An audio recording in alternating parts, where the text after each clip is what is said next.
Hello, beautiful people. I am Daisy, your hostess. I am bringing a new book, and it is titled Self-Development, A Handbook for the Ambitious by Addington Bruce. I do have another book by him in the channel titled Stiffening Your Mental Backbone. It is a very quick read with a few golden nuggets. If you are new to my channel, welcome, and to our Fortune community, welcome back. Let's see what golden nuggets we're going to get out of this new book. If you're ready, I'm ready to turn the page. This book is in the public domain. Dedicated to my many unknown friends whose letters of appreciation and encouragement have heartened me in my daily work. Preface. The aim of this book is to assist its readers not merely to gain prosperity in a material sense, but also to gain the higher prosperity which too many people take too little into account. The dictionary, I would recall, defines prosperity as advance or gain in anything good or desirable. Also, it gives the far more limited definition: successful progress in any business. This latter, unfortunately, is the definition most people have in mind when they think of prosperity. Many, including even people of high political authority, seem to regard prosperity as wholly synonymous with business success.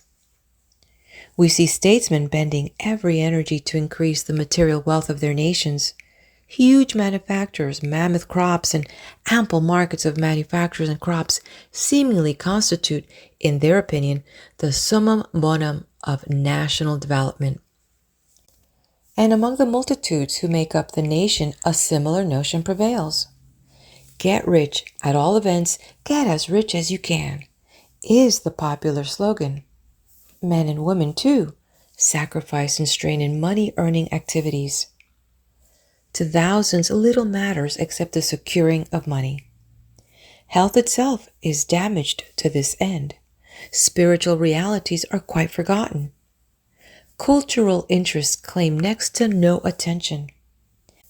There is even a tendency to oppress the weak, as when children are dragged to mills to contribute to the wealth accumulating process, and women are forced to slave in sweatshops that the prosperity goal may the more surely be attained. Again and again, moreover, despicable intriguing is summoned to aid in the getting of gold. Does true prosperity result therefrom? I ask the wealthy man, lonely amid his wealth, his mind barren of all interests save those of the market and the amusement place, his nervous system depleted by prolonged money-chasing effort, his stomach, his heart, his arteries degenerated. I ask him, does he really deem himself prosperous? I ask the statesman who beholds conflicts and jealousies among the nations, and in his own nation an ever-increasing social discontent coupled with decreasing national vigor. I ask that statement if, after all, it is wise to confuse prosperity with an obsessive augmenting of worldly goods. Long ago, Goldsmith wrote, "Ill fares the land, to hastening ills a prey, where wealth accumulates and men decay." Business success is by no means the only thing good and desirable. None can afford to leave certain other good and desirable things out of the reckoning. So long as they are left out, true prosperity must elude the seeker. And if they are left out overlong, even business success may be transformed into catastrophic failure. As has been demonstrated in the case not merely of individuals, but of whole nations who misidentified prosperity with the augmenting of wealth. Recall the fate of Babylon, the fall of imperial Rome. History, in matters of this sort, is all too apt to repeat itself. Nevertheless, as I perhaps ought at once to add, it by no means follows that business success should be held lightly. On the contrary, it is something to which all may justifiably aspire, and the attaining of which in abundant measure, as is developed in detail in the opening chapters of this book, is possible even to the many who fear that they can never attain it. For all men of normal, psychic constitution contain within themselves success-winning powers or faculties or attributes utilized by the great majority to nothing like their possible maximum of use. How to draw upon these powers, and at the same time, how to direct them to ends compatible with a wholesome philosophy of life, it is my endeavor to make clear. Observation, experience, and study of the findings of modern psychological and physiological science provide the groundwork of this effort to assist in the charting of a truly successful career. H. Addington Bruce, Cambridge, Massachusetts, April 2, 1921. Chapter 1. Organize your life. All over the land, young men at this moment are beginning business or professional careers. They have done with school and college, and now they are about to start making their own way in the world. To store and office, factory and mill, mine and lumber camp, to one or another scene of productive endeavor they turn their steps. An eager throng are they, alert with the urgings of youth, youth's ardent longing for success. But youth too often forgets that success depends on many things. And too often youth forgets that it depends largely on the definiteness of a young man's aim and the vigor with which he organizes his life with that aim in view. No young man can drift to success. No young man can possibly succeed if he lets the power that is in him lie latent, or if he scatters it in foolish activities. Every young man who would win must energize himself by concentration. Reynolds Brown once drew a little word picture especially significant to young men starting out for themselves. Here it is. A pile of steel filings and shavings lying on the floor of a foundry may be fine in quality. They may weigh a ton when you put upon the scales, but unorganized, they have little value. Organize and weld them into a shaft. Attach one end of the shaft to an engine and the other to a screw propeller, and it will send a mighty ocean liner from New York to Liverpool in 5 days. He goes on. In like manner, a mind, a heart, a soul is nothing more than a confused heap of thoughts and wishes, impulses and desires, longings and aspirations, until by the power of a purpose all these are brought into unity and made effective in their thrust toward some worthy fulfillment. That is what every young man needs to do. He needs to organize his life. And he cannot too soon begin the task of organizing it. For if he delay, habits which may make life organizing difficult, if not impossible, are pretty sure to fasten on him. The habit of energy waste, the habit of contentment with the mediocre, the habit of indolence, the habit of amusement craving. Once gripped by these, he is well nigh doomed. As since the first peopling of the world, millions of men have demonstrated by the futility of their lives. Always the winners are those who clearly recognize that life is for accomplishment of a worthwhile sort and, inspired by the recognition, subordinate everything else to accomplishment. They may not win fame, they may not win wealth, but they are certain to win and hold self-respect, the esteem of others, self-satisfaction, happiness. And incidentally, they may into the bargain win both fame and wealth.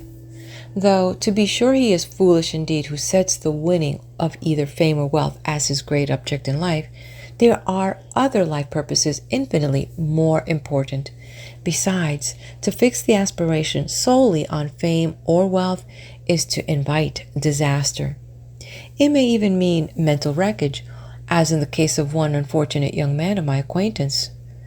Working in a low-paying, unskilled occupation, this young man was so industrious as to compel the hearty admiration of his employer.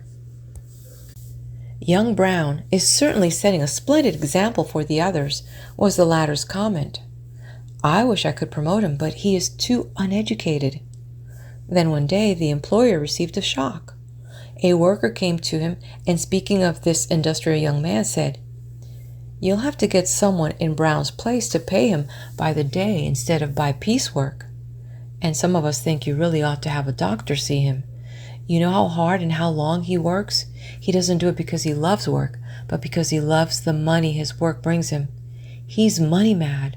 That's the only word for it. He doesn't carry in a lunch, and he won't go out or send out for one. If we didn't give him some of ours, he'd go hungry all day. And I'll bet he doesn't eat much of a breakfast or supper. See how thin he is. He's fond of smoking, but he won't spend a cent for a smoke. He picks up a cigarette and a cigar, butts any place he can find them. Just keep your eye on him, and you'll see I'm right." The employer did keep his eye on Brown, and before the week was out he saw reason to persuade his ultra-zealous employee to apply for admission to a psychopathic hospital. There a diagnosis of mental disease was promptly made. Yet, as a fellow worker said, in detailing to me the strange case, "Brown was one of the best-hearted men you ever would meet. He would do anything for a mate, help out in any way he could. We all liked him. He was good to everybody except himself, and truly he was killing himself because of money madness." Society rightly intervenes to save such unfortunates from themselves. If only it would likewise intervene to save itself from the more numerous money maniacs who sacrifice to their passion for wealth not themselves but others. In their case, money madness does not abnormally weaken the instinct of self-preservation, but it virtually destroys in them the altruistic instinct. It petrifies their hearts, and it unmistakably reveals its presence in the expression of their faces. It hardens and compresses their lips. It puts a terrible gleam in their eyes, or perchance robs their eyes of all luster of feeling. Yet society, unless they commit some distinctly outrageous act, leaves them free to work their villainies to exact profits, which may be tainted with the suffering of multitudes, to trick the unwary, deceive, to cajole. These others, I insist, are as truly mad as any miser, old or young. And, like the miser who would starve himself for gold, their proper place is in some hospital for the insane. You, of course, have no desire to work injury either to yourself or to others. Beware, then, of letting a money lust grow upon you. Be thrifty, but never avaricious, and as with money, so with fame, concerning which, in these budding years of youth, you are doubtless dreaming golden dreams and wistfully hoping that the future will bring you renown, that you will live in man's memories after your day on earth is done. Which you are justified in hoping. Not all can become famous, but the longing for fame is assuredly a mainspring for solid accomplishment, so long as it does not degenerate into an obsessive craving. Kept within its proper bounds, it should be heartily approved, and I would indeed help you to achieve it by calling your attention to a few errors you must be careful to avoid if your dreams of fame are to be realized. First of all, let me warn you against trying to win fame through developing uncommon ability for money-making. It is not impossible for a rich man to be a famous man. But if he does obtain fame, it certainly is never by reason of his riches merely. And if the whole experience of history teaches that rich men, as a rule, are quickly forgotten by the world, there have been rich men, plenty of rich men, in every land and every epoch, in every phase of the civilization which mankind has thus far traversed, yet how few rich men have survived their generation. The wealthy of ancient Greece and Rome have perished with the wealth they treasured. Among the immortals of the Middle Ages, the rich have no conspicuous place. The names of the money masters of even a scant century ago are faded beyond recall. Taking exception, you may perhaps remind me of Maecenas or Beaumarchais and Robert Morris. Let me remind you that it was not their wealth that made these famous. It was the way they used their wealth to advance good causes and serve their fellow man. Distinguished service, self-forgetting service, you cannot appreciate this too keenly, is the one means whereby fame may be attained. One handicap of wealth is that, as already suggested, it too often breeds selfishness, and selfishness is fatal to fame. Service is the essential thing, the doing of deeds that redound greatly to the advantage of the mass of human beings. It was service that made Homer famous. It was service that was enabled Dante and Shakespeare and Milton to live through the ages. Newton and Darwin, Watt and Fulton endure only because of the services they rendered. And so with Washington, Jefferson, and Lincoln. Of course, there are men remembered not for the magnitude of their services, but for the colossal harm they did. The Kaiser will be thus remembered. Such men, however, are infamous, not famous. And one and all, they stand as examples of supreme absorption in self. This is the error which, above all, you must avoid, youthful dreamer of fame. Living for yourself alone, working for yourself alone, you will be foredoomed either by oblivion or to infamy. Living and working to be useful to your fellows, happiness is sure to be your portion, and fame, too, may be yours. To serve, that, I repeat, should be your supreme purpose in life. It must be your purpose if you would win any high success, even in the business of earning a living, as well as the greater business of living. Not long ago, a manufacturing company of international reputation held a convention of its selling forces. To this convention, it invited, as principal speaker, the head of what is perhaps the biggest business school in the United States. The topic assigned to him was salesmanship, and no doubt it was expected he would detail for his expert audience novel methods in disposing of goods. Instead, he virtually confined himself to discussion of a single business principle, which he thus set forth. There is only one kind of stuff out of which the foundation of lasting business success can be built, and that is confidence. There is only one sustaining power of confidence, and that is satisfaction of the other fellow.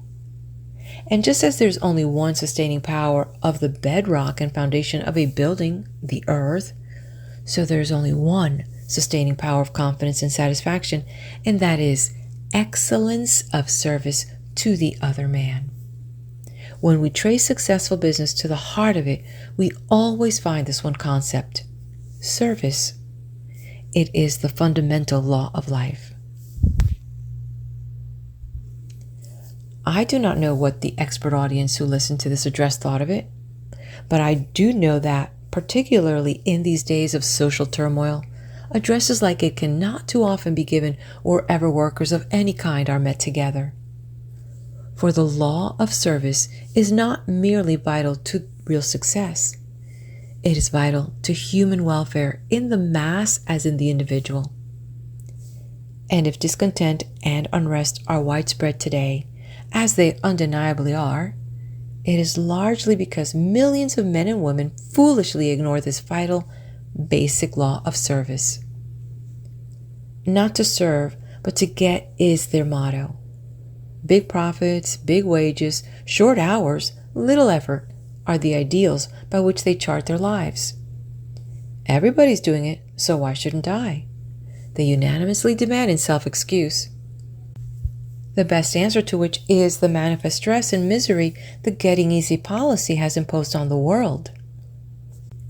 And indeed, even the most ardent practitioners of getting easy know full well that life is strangely lacking in satisfaction to them, as it is bound to be, since the law of service applies to much more than the winning of business success.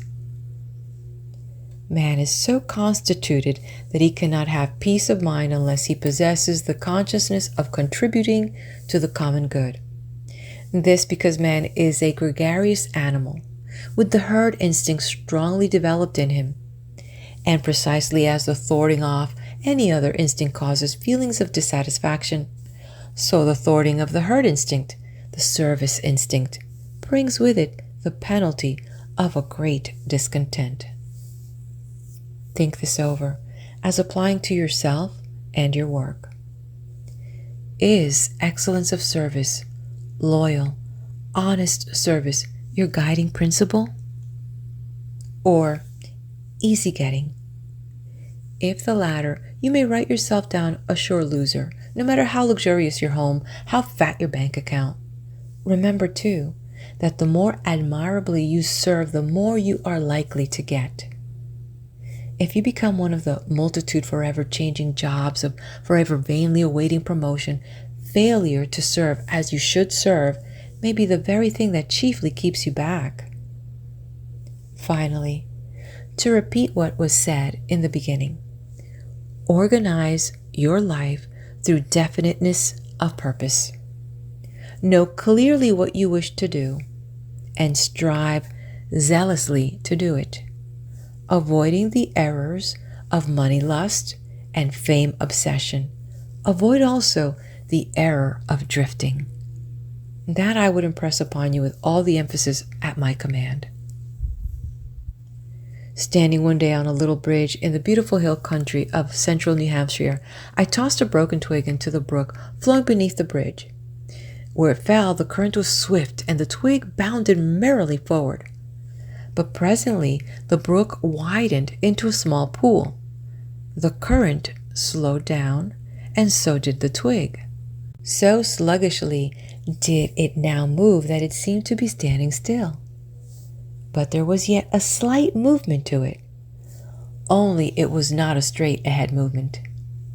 Gradually, almost imperceptibly, the twig floated toward the edge of the pool. A tiny eddy set it twirling, and for a moment I fancied it would reach the point where the brook narrowed again and quickened its flow. But no. Thrust sideward when released by the eddy, it once more floated toward the pool's edge. A few minutes and it was caught and held fast by an overhanging bush. Whether this luckless twig made its escape in the end and managed again to float lakeward, I know not. I did not wait to see, but as I walked away, I reflected on the strange similarity that exists between the behavior of the twig and the lives of many people. The twig was merely drifting. So are they. Their lives completely lacking the power of a dynamic motive. They have no more control over the course they had taken than had the idly floating twig. They move hither and yon at the mercy of circumstance. Existing to them is nothing more than a matter of getting through one day after another. They have no conception of the real purpose of life. They do not seem even to suspect that life has a purpose. Never do we find them asking themselves, "What's it all about? Why was I put into this world?" Their one motive, if it can be called a motive, is to pass their time as agreeably as possible. They are pleasure seekers of the first order. This means that they are colossally self-centered people, wherefore they are difficult people for others to get along with. Conflict is inevitable to them. Restlessness and nervousness become characteristic of them. Their pleasures pall. If adversity befall them, they are as helpless as the twig entangled in the bush. Don't make the mistake these drifters make. If you have not already done so, recognize that you have not been created just to amuse yourself. Recognize that you have duties to perform, and in especial the duty of making the world a better, brighter, happier place for your having passed through it. You yourself, of course, are entitled to happiness like everybody else, but you can gain happiness only in proportion as you strive to make others happy. This is the experience of all history. End of chapter 1. All right, let's head over to the next video where I will be there with Chapter 2, Believe in Yourself. Hit that like button if you haven't done so, share this with your friends, and subscribe.